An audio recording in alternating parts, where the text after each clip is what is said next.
What's up, guys? It's the Reality Grizzly, back for more reality realness. We're about to get into the Real Housewives of Atlanta Part 1 reunion, but first, before I do, don't forget to like and subscribe to my channel. Now let's get it.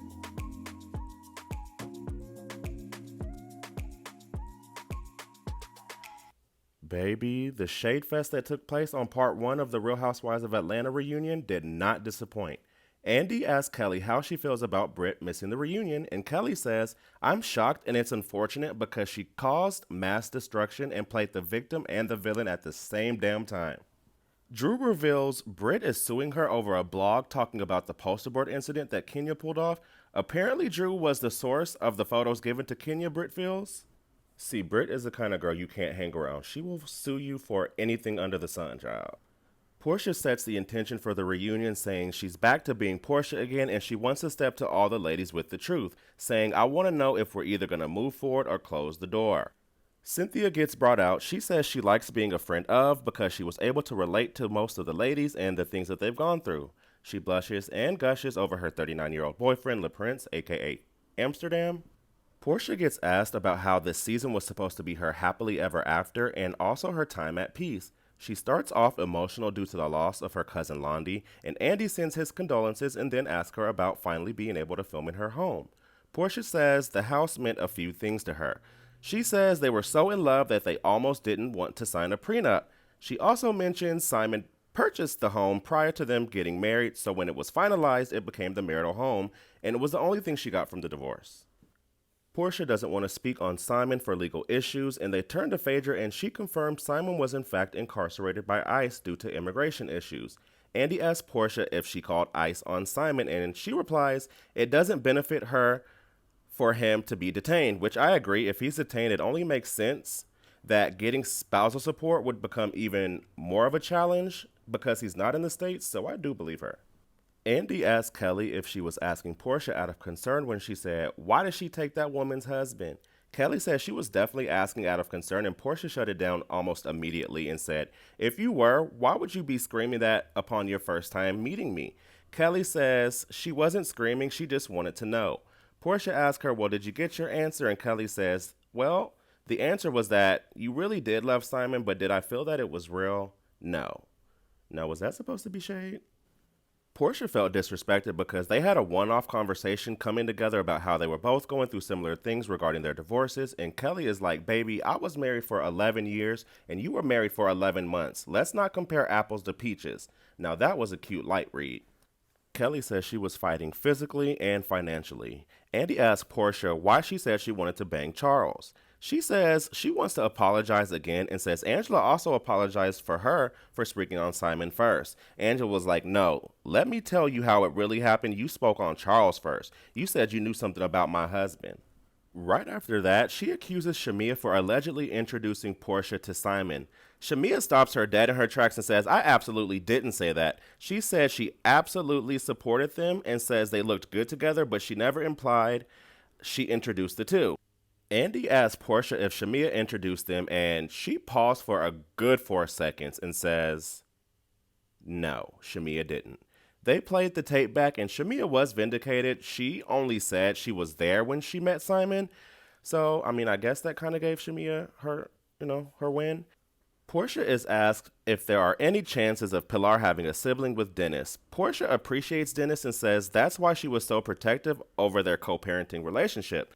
She says she needed Dennis during those hard times, and now all they do is kiki together. And Kelly says out the corner of her mouth, "All in that man's house." And Portia is like, "Whose house? That's my house. Did you have your house when you left your husband? Well, you should have signed a better prenup." I was like, yes, let her know, peach juice. Kelly was like, "I'm happy," and Portia was like, "Good, you look it." Baby, I cannot. Drew says Portia's return was a flop and she doubles down on it. She says she came on the show to attack her the whole season, implying she was Portia's storyline, when there was a lot of other things they could have talked about in Portia's life. Now, Drew, you cannot tell somebody what to pick and choose for their storyline, especially when you're the one using her baby daddy for a storyline, but I digress. Portia says you should be worried about who's flipping and flopping all around that basement, and Drew replies, "Simon says you had no storyline." And to be honest, it's giving rehearsed reads for me. Drew says that was her real life. If she was seen in the studio with or without Dennis, it's her true story. She also denied selling booty for beats, honey. Mm-hmm.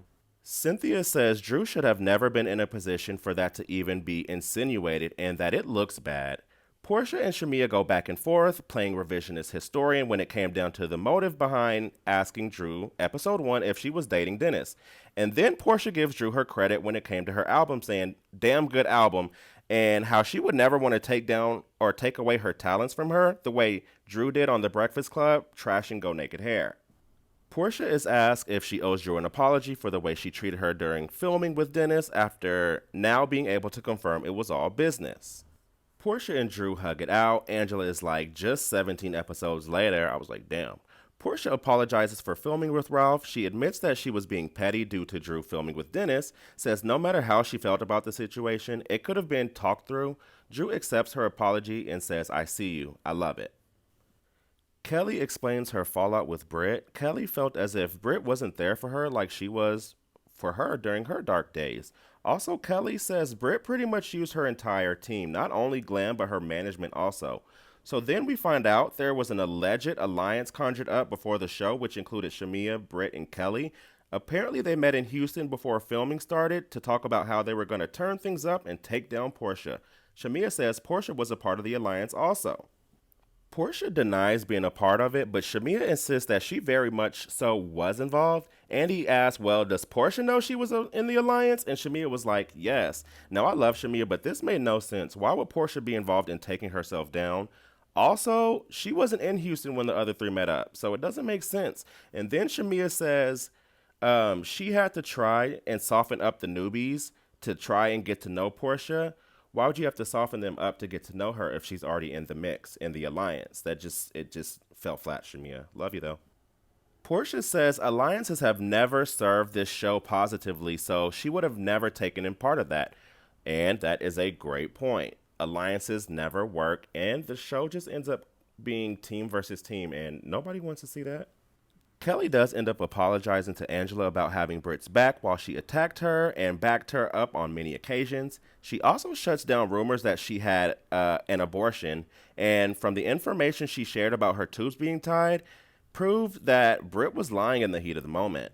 Andy asked Kelly how much she spent on the divorce fees now that it's finalized. Kelly says she spent $200,000. Andy then asked the ladies if they felt like Kelly going around everywhere with a bodyguard was strange, and Portia says, we know why. There's two reasons. First reason was due to the alleged abuse of Kelly's ex-husband. And another reason was that it may be in fact that the ex isn't coming for her and she just did it for the show. Drew jumps in and says, well, he did reach out to Ralph, where Mark apparently mentioned how Kelly was the one who put him in a jam. Phaedra does inform us how easy it is to file a restraining order, and Kelly is like, if y'all feel like I'd rather pay Kenny than pay my bills, then everybody is crazy. Nah, sis, it can't be everybody.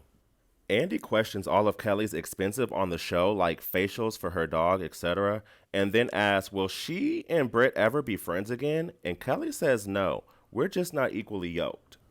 Lastly was Angela's package. She was asked what made her think Phaedra was behind the guy's approach at the waffle cook-off. Angela pulls out her yellow binder of receipts, or lack thereof. She basically tried to make the connection that Mysterious Marcus is what I call him, and his aunt, Kimberly, went to school with Phaedra's eldest brother. Now, these receipts actually backfired on Angela. It made her look silly as hell. Nothing added up or made sense. Sweetie, if you're gonna need real solid advice when it comes to trying a case against attorney Phaedra Parks, honey. Phaedra said, I don't know that man, and said she actually heard that Angela coerced him into saying those things about her. Andy asked Phaedra, did you have something against Angela, and did you want to take her down? Phaedra is like, why would I want to take her down? I don't even know her. Angela says, I know what it is. Phaedra was just trying to secure a spot, and Portia is like, secure? I think her spot is pretty much secure, while Phaedra brags on how A1 her contract is, honey. That does conclude part 1 of the RHOA reunion. But Angela, that wasn't a good look for your credibility. You had the whole world on your side all season long, and at the very end, you totally fumbled the ball. Wow, just wow. So before I let y'all out of church service, honey, Brit Eady revealed her reunion look in full detail, and I have to give her credit. Mama looked good as hell. Check out my shorts feed for the video of the look in action, but I have to say the bob was bobtacular, the face was beat down to the ground, and the gown hugged every curve in all the right places. Now, I didn't like the shoulder cape over the dress, and I do feel like the cutouts are a little bit overdone. I mean, we've seen it a million times, but she did slay overall. I would have placed her in the fourth, I guess, position for best dressed after Portia, Shamia, and Angela, and in that order. So whose side are y'all on when it comes to Phaedra versus Angela? Was this all a scheme Todd set up? And also, do y'all believe Shamia introduced Simon to Portia or nah? And were y'all feeling Brit Eady's would have been reunion look? Chime in the comments, let me know. Don't forget to like and subscribe, and I'll catch you guys on the next one. Bye.